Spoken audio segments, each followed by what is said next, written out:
On n'avait plus parlé de la loi travail en France depuis son adoption au milieu de l'été. Le texte a beau avoir été promulgué depuis, le sujet est revenu sur le devant de la scène. Aujourd'hui, les syndicats avaient appelé les salariés à une nouvelle journée de manifestation. À l'heure du bilan, ils étaient 78 000 à défiler dans tout le pays, d'après les chiffres du ministère de l'Intérieur. Plus du double, selon la CGT, qui annonce 170 000 personnes. On en parle dans un instant avec l'un de ses représentants, mais d'abord, retour sur cette journée. À Marseille, ils sont de retour dans la rue. Plusieurs milliers de personnes défilent. Les revendications n'ont pas changé, retrait pur et simple de la loi travail. Je ne sais même pas si la droite aurait fait ça. Donc je suis contre tout ça et je manifeste, c'est mon 13e jour de grève. Gros budget, difficile à gérer, mais je suis là pour lui faire voir au gouvernement que je ne suis pas contente. On a travaillé, on est en colère, très en colère. Qu'il fasse attention en 2017.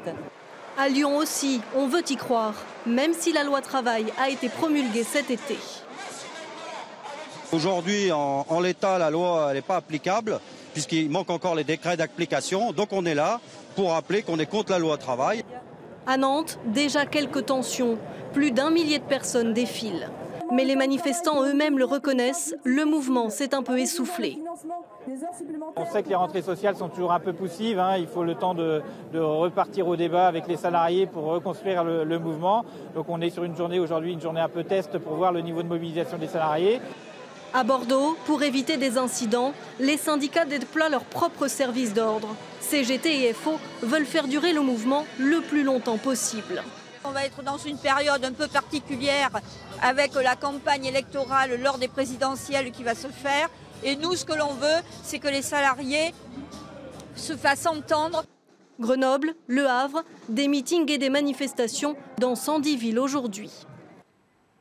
Et à Paris, où l'on défile entre la Bastille et la place de la République, des échauffourées ont éclaté en fin de cortège. Au moins un manifestant et 5 policiers ont été blessés, parmi lesquels un CRS brûlé à la jambe. Au total, dans toute la France, les forces de l'ordre ont procédé à 62 interpellations, dont 32 placements en garde à vue. On reparle de cette journée avec vous, Benjamin Hamar. Bonjour. Bonjour. Vous êtes responsable de la politique revendicative de la CGT Val-de-Marne. Force ouvrière fait savoir qu'elle lève le pied dorénavant sur les manifestations. Pas vous ? Alors écoutez, on verra bien comment ça va se passer là dans les jours et les semaines qui vont arriver.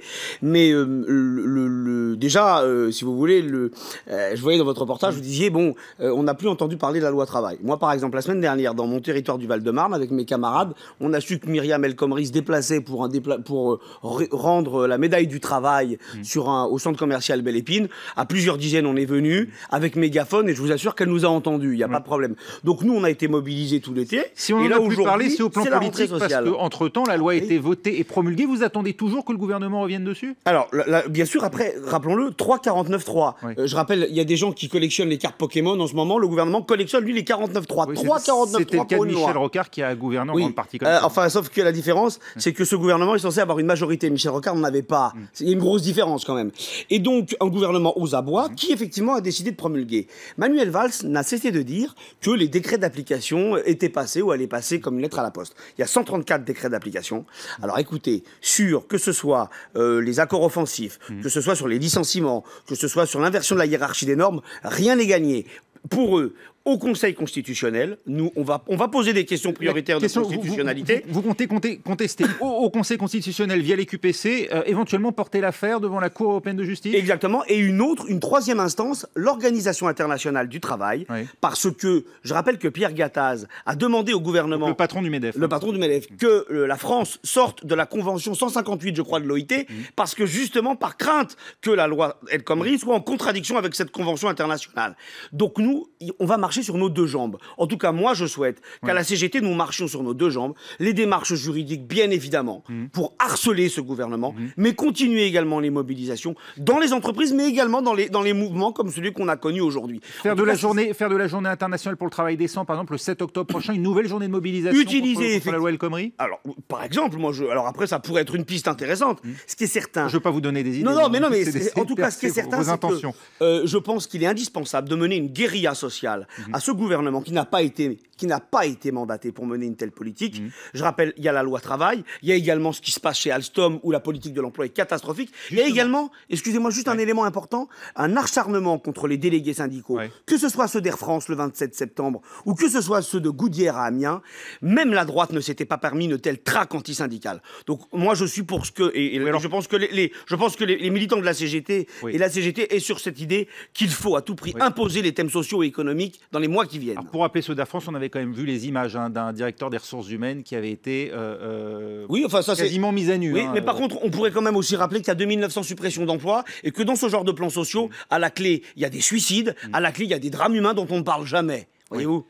Un mot sur... Vous venez d'évoquer le cas Alstom. Est-ce que justement la loi El Khomri, d'après vous, peut permettre à la direction de mener à bien son projet de fermeture du site de Belfort au motif, typiquement ce que permet la loi El Khomri, d'une baisse du volume des commandes? Mais bien évidemment, de toutes les manières, ce qui est formidable, c'est qu'avant d'ailleurs la loi El Khomri, je rappelle qu'il y a eu la loi Lani, la loi de sécurisation de l'emploi. Et Michel Sapin a eu le toupet de dire que désormais, grâce à l'accord national interprofessionnel, qui est un peu l'ancêtre de la loi El Khomri, eh bien il y avait moins de conflictualité et moins de plans sociaux. Je rappelle que derrière Alstom, il n'y a pas qu'Alstom. Qu'est-ce qui pointe derrière? Plans sociaux chez Hitachi, plans sociaux chez HSBC, risque de plans sociaux chez Airbus Hélicoptère. Il y a toute une série là de plans sociaux qui sont en train effectivement de poindre, parce qu'en réalité, la loi El Khomri, tout comme la loi de sécurisation de l'emploi, c'est un arsenal pour licencier. Le patron a dit, laissez-nous licencier plus facilement, comme ça on embauchera. Ça fait 200 ans qu'il dit ça. C'est une aberration de dire les choses comme ça. Ça veut dire, Benjamin Amar, si on vous entend et si vous allez au bout de l'autre logique, que dorénavant ce n'est plus forcément dans la rue, mais au niveau de chaque entreprise que vous comptez porter la contestation, les négociations, elles s'annoncent compliquées. Alors, je pense de toutes les façons. Puisqu'il faut le rappeler, cette loi El Khomri, elle donne la primauté aux négociations d'entreprise sur les accords de branche. Non, moi je pense qu'en réalité, qu'il faut continuer toutes les contestations possibles. Les contestations juridiques à toutes les échelles que vous avez évoquées vous-même, Organisation internationale du travail, Cour européenne de justice, Conseil constitutionnel, les mobilisations dans les entreprises également, mais également continuer les mobilisations du type de celles qu'on a connues depuis des mois et des mois, la 14e. Il faut, vous savez, il y a un sondage qui est sorti, un sondage ELAB BFM qui dit que 65% des Français souhaitent que les thèmes qui dominent les élections présidentielles, ce soient les thèmes économiques et sociaux et non pas les thèmes sécuritaires et identitaires. Voilà. Donc nous, on est à la CGT, on est d'accord. La première forme d'insécurité, c'est ce qui se passe au travail. Et il faut à tout prix, effectivement, contraindre ce gouvernement à changer de braquet. Et nous n'avons pas bougé d'un iota sur notre détermination. Il y a une chose qui a changé. Avant, on disait retrait. Maintenant, on dit abrogation de la loi travail, vu qu'elle a été promulguée. Puisqu'elle a été promulguée. Un dernier mot. Vous venez de le dire, les Français s'intéressent, d'après vous, davantage aux thématiques économiques et sociales qu'à la sécurité, au terrorisme. Bon, il y a d'autres sondages qui... Enfin bon, il y a à peu près autant de sondages sur la question que d'opinion chez les Français. Je me fie à un sondage ELAB BFM. Bon, dans une période qui est quand même marquée par le risque d'attentat, vous êtes inquiet du fait que chacune de ces manifestations contre la loi travail était marquée par des violences et le risque éventuelle d'infiltration par des éléments extérieurs. Mais nous, on a toujours à la CGT condamné toute violence que ce soit. Moi, bien évidemment, quand on voit l'image de ce CRS pris dans les flammes, alors en sachant que j'ai cru comprendre que la blessure était légère derrière, bien évidemment que moi, c'est pas quelque chose qui me satisfait. Sauf que vous avez eu l'honnêteté sur votre antenne tout à l'heure, et j'étais bien content de montrer des images de CRS qui tabassent notamment en l'occurrence des journalistes au sol,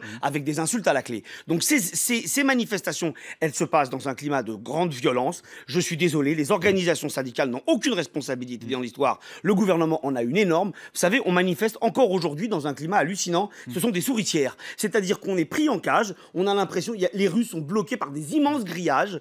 Moi, j'ai vu, encore une fois, des manifestants que je connais bien, qui sont tous sauf des voyous, qui en ont pris plein la tronche, du gaz et des coups. C'est inacceptable. Et ça montre cette volonté de caporaliser les relations sociales, tout comme, je le répète tout à l'heure, la traque aux délégués syndicaux, qui n'a jamais été aussi forte que sous ce gouvernement, soi-disant de gauche. Je vais vous dire, pour moi, ce gouvernement, je l'entends régulièrement sur vos antennes, c'est pas un gouvernement de gauche, c'est un gouvernement de laquais du patronat et rien d'autre. Merci beaucoup, Benjamin Amar, de nous avoir donné votre point de vue et votre analyse de cette journée. Merci de m'avoir reçu. De manifestation contre la loi travail.